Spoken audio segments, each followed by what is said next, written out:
Las nuevas generaciones y el porcentaje de personas que respalda a Keiko para estas elecciones no está al tanto de lo que sucedió en el gobierno de Alberto Fujimori, quien usó el dinero de los peruanos como si fuera su billetera, extrayendo más de $500.000 mensuales durante sus 10 años de gobierno, controló los medios de comunicación eliminando a sus opositores, cometió delitos de lesa humanidad con desapariciones forzadas y ejecuciones extrajudiciales, hubo corrupción institucionalizada, etc.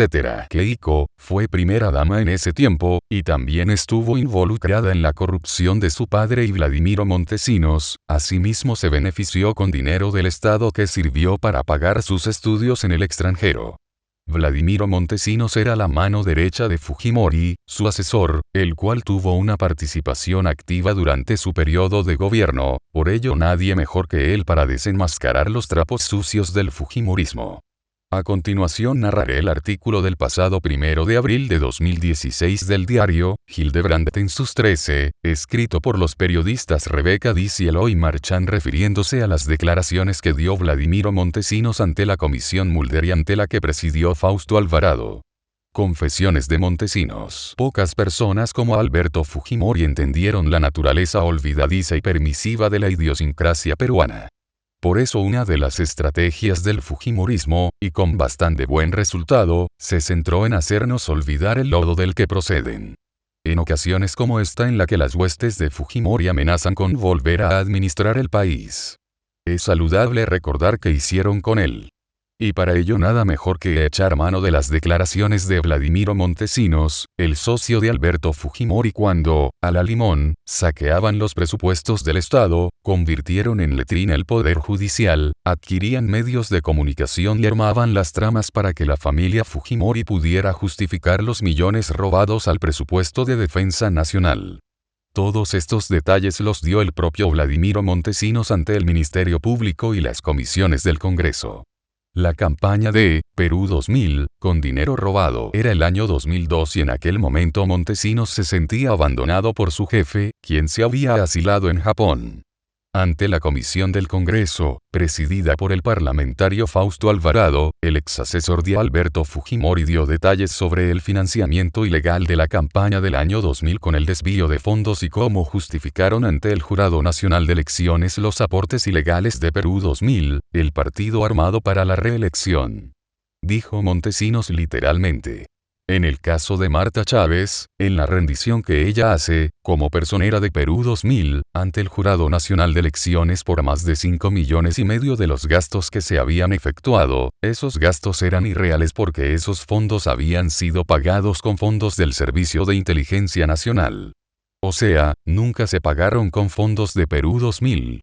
Los pagos los hice yo directamente a los medios de comunicación televisivos, radiales y escritos que hicieron la campaña de Perú 2000. Los pagué a través del señor Viniski. Y el resto de la propaganda, como son los polos y esas cosas, lo pagué directamente con dinero de esos fondos, pero se simularon donaciones de dinero que nunca fue donado. Por ejemplo, el caso del señor Modenesi, que aparece donando $200.000 o $300.000, pero que nunca entregó. Fausto Alvarado preguntó. ¿Se pagaba en efectivo? Montesinos respondió. Sí, en efectivo. Para los efectos de poder obtener las facturas de la publicidad oficial de Perú 2000, que es lo que se presenta al Jurado Nacional de Elecciones, hubo un pago a los canales y eso dio lugar a una factura. Ese dinero se lo entregué yo al señor Ricardo Viniski en las propias instalaciones del CIN, y él se encargó de hacer el pago a los canales para que saliera la factura a nombre de Perú 2000 para que se pudiera presentar la rendición de cuentas por los 5,5 millones al Jurado Nacional de Elecciones. Ese es el concepto. Jorge Mufrech le preguntó. ¿Modenesi no recibió dinero? Montesinos respondió. No, a Modenesi nunca le di plata. Quiero precisar lo siguiente en el tema de Modenesi. Modenesi simuló que había hecho una donación por dos conceptos. Uno por las pintas de Perú, país con futuro, que fueron $300.000. Entonces hace un documento en el que dice, por medio de la presente donó $300.000 para la campaña.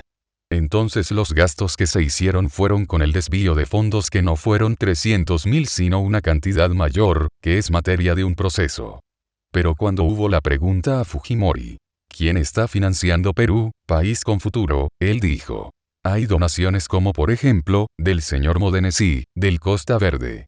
Pero el señor Modenesi nunca había hecho donación alguna, era una donación ficta. Se simuló después un documento donde, a Modenesi, se le daba las gracias por la donación, pero nunca donó.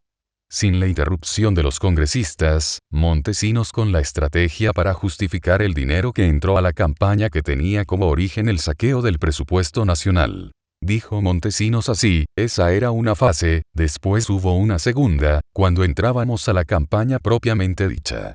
También aparece el señor Modenesi haciendo una donación para la campaña y manda un oficio dirigido al personero Rodríguez, el cual yo mismo redacté, después él lo firmó por el dinero que donó, pero nunca se recibió ningún dinero. Esos documentos fictos sumaban $5,5 millones. En el tema, Leche Gloria, la empresa simula que ha hecho donaciones pero nunca entregó dinero. Manda un oficio diciendo que dona $500,000 para la campaña pero nunca hubo tal donación. Efectivamente, ellos pueden mostrar un papel que diga, yo remití y aquí está el papel donde me agradecen. Pero que digan dónde dejaron el dinero. Perú 2000 tenía su local en Guzmán Blanco, que era una oficina chiquita que no funcionaba. ¿Entregaron en efectivo? ¿Quién lo recibió? ¿Cómo lo recibió? ¿Entregaron cheque? ¿De dónde sacó el dinero? ¿Lo sacó del banco? Si se investiga, todo ese circuito se va a demostrar que hubo un concurso para posibilitar, justificar, entre comillas, un gasto inexistente. No solo no se investigó el asunto sino que las finanzas siguen siendo un tema pendiente en la agrupación naranja. Al día de hoy la heredera de Alberto Fujimori no le hace asco el uso de una ONG Bamba para transferir dinero desde el extranjero y de supuestos cócteles en los que la entrada cuesta $350 por cabeza.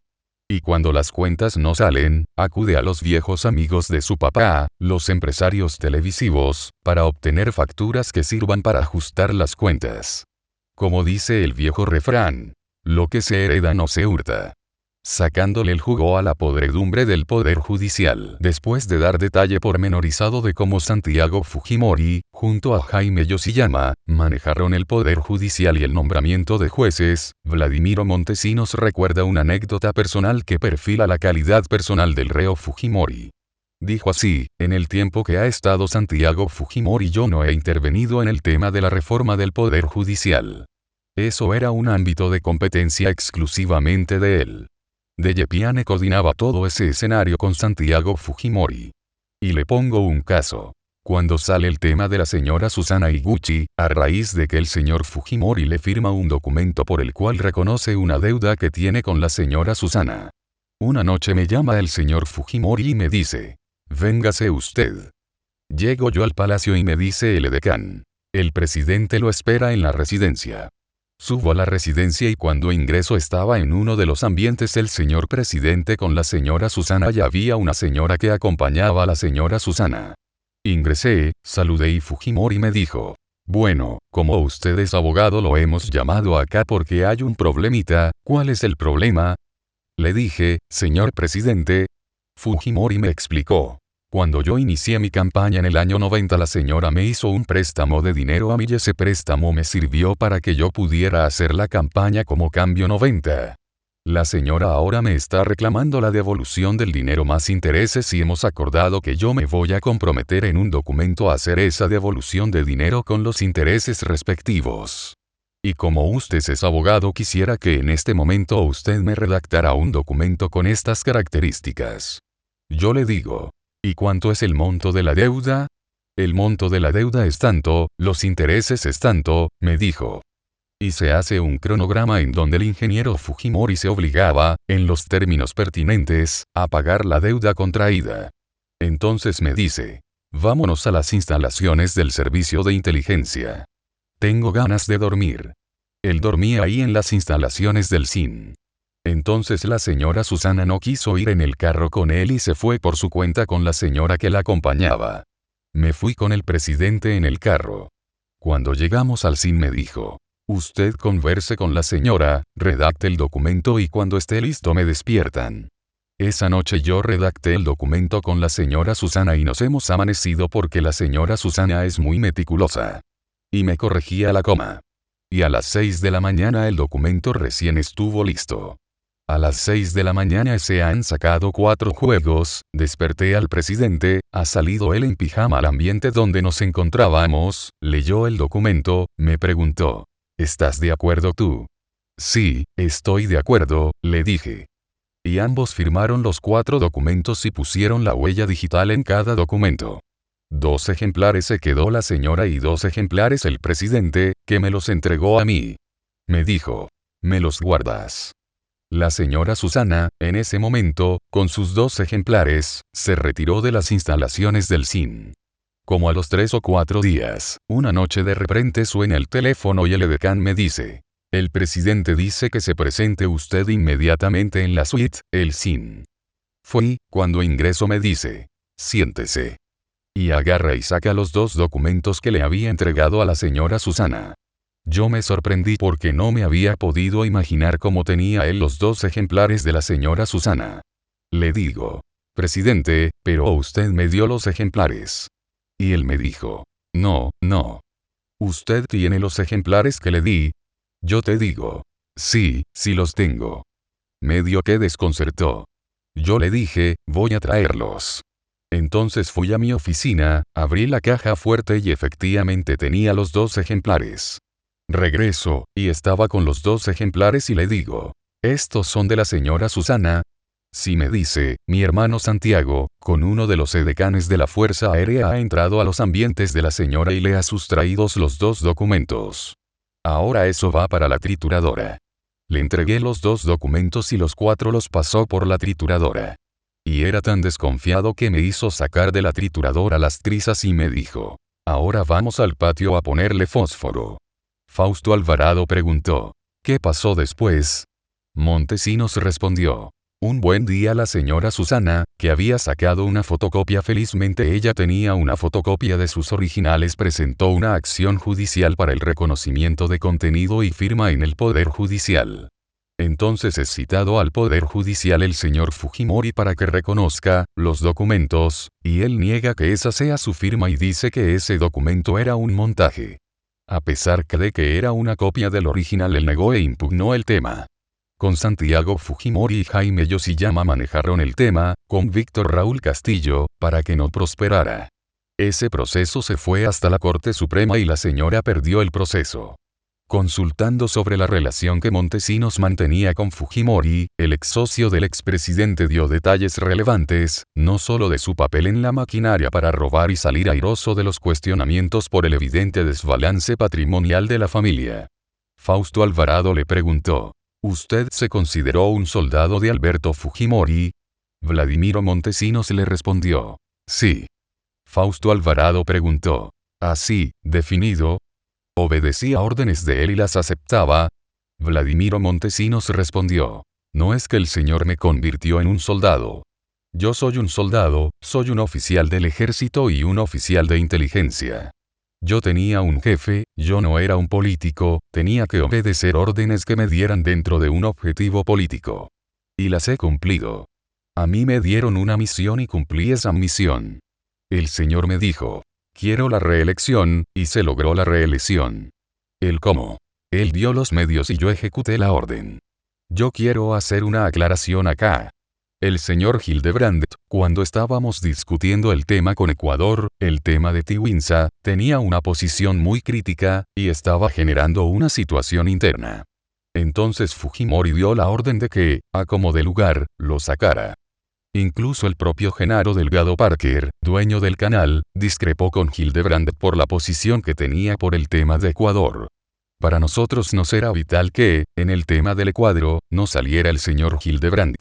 Y lo hablo con el señor Marzano y le digo que estamos en este problema. Y los Cruzillad me dicen que con $4 millones nosotros hablamos con Genaro y Hildebrand sale del escenario. Ese es el contexto. Estoy hablando de los $4 millones de la donación de los 7. Fausto Alvarado preguntó. Entonces podemos entender que si usted no tiene un jefe superior, y usted se considera soldado, ¿se ha quedado sin jefe? Montesinos respondió. Bueno, el jefe se corrió y por eso cuando yo hago el emplazamiento le digo. Un jefe no abandona a sus subordinados y lo emplacé a que venga del Japón. Soy el único de todos los que hemos trabajado con él que lo emplacé a que venga y se asuma su responsabilidad, él por ordenar y yo por cumplir. Los dos tenemos la responsabilidad compartida. Fausto Alvarado preguntó. ¿Y qué pensó usted cuando lo perseguía por todo Lima para encontrarlo? Montesinos respondió. Bueno, me indignó esa actitud traicionera porque yo le di 10 años de mi vida, y no dormía, me desvivía por ese hombre y al final me traicionó como traicionó al señor Mufarech. El señor Mufarech creyó en él y confió en él y le dio una apuñalada. Igual hizo conmigo. Fausto Alvarado preguntó. ¿Usted sabe cómo se ha hecho el manejo de los últimos años? ¿Cómo se fue retirando dinero del presupuesto de las Fuerzas Armadas y el desatino que iba teniendo? ¿Usted cree que el señor Fujimori se ha enriquecido? Vladimiro Montesinos respondió. Mire, conociéndolo, yo todos los meses le entregaba una fuerte cantidad de dinero. Eso yo he declarado en otras comisiones. Él se llevaba la fuerte cantidad de dinero que le entregaba en efectivo. Un promedio de 1 millón, medio millón, 800.000. Es decir, eran cantidades variables que le entregaba todos los meses. Fausto Alvarado preguntó. ¿Durante todos los 10 años? Vladimiro Montesinos respondió. Sí, ¿qué hacía él con ese dinero? Eso lo desconozco. Por ejemplo, un caso que les pongo concreto. Un día viene con señor de Polular y Porvenir, el señor Miyaguzuko, y me dice. Necesito que le traiga usted $700.000 porque voy a comprar un terreno en el norte, Olmos, a nombre de Miyaguzuko, pero en realidad yo quiero unas tierras para mí porque el día que me retire quiero dedicarme a unas cosas del campo. Entonces yo tuve que ir, traer y entregar el dinero ese. Ahora, ¿qué hizo? Si compró o no compró, eso ya no lo investigué nunca más. Ahora, el tema está en que toda la familia de él está replegada en Japón. Él no recibe pensión del Estado. ¿De qué está viviendo allá? ¿De las donaciones de los amigos japoneses o de los recursos que él tiene allá? Fausto Alvarado preguntó. ¿Y de dónde sacaba usted ese $1.000.000 mensuales? Montesinos respondió. Era de los fondos que eran desviados del Ministerio de Defensa y del Interior al Servicio de Inteligencia por disposición del presidente, porque yo no era nadie para decirle a los ministros de Defensa y del Interior. Oigan, remitan tal cantidad. Obviamente tenía que venir el ministro de Economía que enviaba fondos a Defensa y Defensa enviaba al SIN. Jorge Mufarech preguntó. Tengo entendido que para el pago de los estudios de los hijos de Fujimori usted hacía un depósito en una cuenta de Panamá. Vladimiro Montesinos respondió. No, el pago de los estudios de los hijos se hizo con dinero en efectivo que yo le entregaba a él. Después se simuló la venta de la casa de Pinerolo con el señor Palermo. El señor Palermo le presentó unos supuestos compradores para simular la venta de la casa que el presidente tenía en Pinerolo. Y se hizo una venta ficta.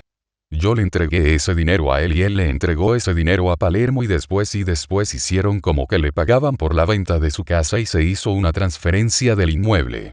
Pero se elaboró un contradocumento en el que Fujimori seguía siendo el dueño real. Después con eso él ha dicho. Mis hijos estudiaron en el extranjero, yo he gastado tanto pero acá tenía yo un dinero, ¿qué justifica? Fausto Alvarado preguntó. Tanto dinero es muy difícil de esconder. Si pensamos en 1 millón, medio millón todos los meses, eso hace una fortuna muy grande que es difícil de esconder. Vladimiro Montesinos respondió. Recuerde que él tenía un avión que salía cuantas veces quería. Él disponía la salida del avión cuantas veces quería. Ustedes agarren, por ejemplo, y pregunten a KLM cuántas veces han salido containers de aquí a la Embajada del Perú en el Japón a nombre del señor Aritomi. Haga un pedido de información a KLM y vean la cantidad de bultos, no aparecen los contenidos, pero ¿por qué en esas dimensiones salen especies a Japón? Y hay una cosa más, un detalle muy breve que le hago. Un día me llama el señor Fujimori y me encuentro que estaba el señor Aritomi y la señora Rosa Fujimori en el Palacio de Gobierno. Y me dice, hay un problema y le digo, ¿cuál es el problema? Y el presidente le indica a la señora Rosa Fujimori que me indicara el problema y me dice Rosa. Resulta que la policía japonesa ha encontrado un CLA en Japón, un banco virtual. Resulta que han encontrado los papeles y Víctor y yo tenemos ahí registrados $1.000.000, nos han pasado la voz, lo van a llamar a él y va a salir el escándalo. ¿Qué me aconseja usted? Yo le digo. Habría que justificar una procedencia de ese dinero. Entonces se me ocurrió en ese momento por qué no hacer una justificación de venta de algún inmueble. ¿Quién puede ser la persona que pueda dar lugar a eso? Entonces ella me dice. Tengo a la persona, el señor Antonio Paucar Carvajal, que era compañero del colegio de Fujimori y había sido ministro de Transportes. Lo llaman, le cuentan lo que necesitan sin dar detalles y se redacta un documento de venta ficticio de la casa de la señora Rosa Fujimori con Aritomi por $1 millón y aparece como que Paucar les entrega ese millón. Todo ese se protocoliza con un notario de San Martín de Porres y con ese documento se justifica. El dinero que Alberto Fujimori saqueó al Perú nunca se encontró. Lo cierto es que el Estado japonés ha jugado un papel determinante para impedir el levantamiento del secreto bancario en territorio nipón de este delincuente y su familia. En cuanto a Vladimiro Montesinos, con el tiempo eligió otra estrategia de defensa y optó por callar. Consciente de que pasaría varias décadas detrás de las rejas, entendió que su silencio valía más que sus confesiones. Y que si tiene alguna posibilidad de salir en libertad, esa será con un eventual gobierno de la hija de su ex socio. Luego de haber escuchado este artículo, ¿sinceramente piensas que el fujimorismo es una opción de desarrollo para el Perú? Yo no lo creo. Mientras los fujimoristas sean corruptos, nunca buscarán el bienestar del país, solo sus intereses personales. Y si muchos piensan que son buenos porque regalan cosas, pues no lo hacen con su propio dinero, sino con tu dinero, la diferencia es que ellos se llevan el crédito para seguir en el poder con el fin de seguir robando más. ¿No te parece que son unos grandes sinvergüenzas? Pues sí, ellos lo saben y utilizan a su favor la gran ignorancia y desinformación del ciudadano promedio. Es responsabilidad de cada uno investigar, buscar fuentes de comunicación que no se vendan como el diario del periodista Gildebrandt a quien leo cada viernes. Gracias.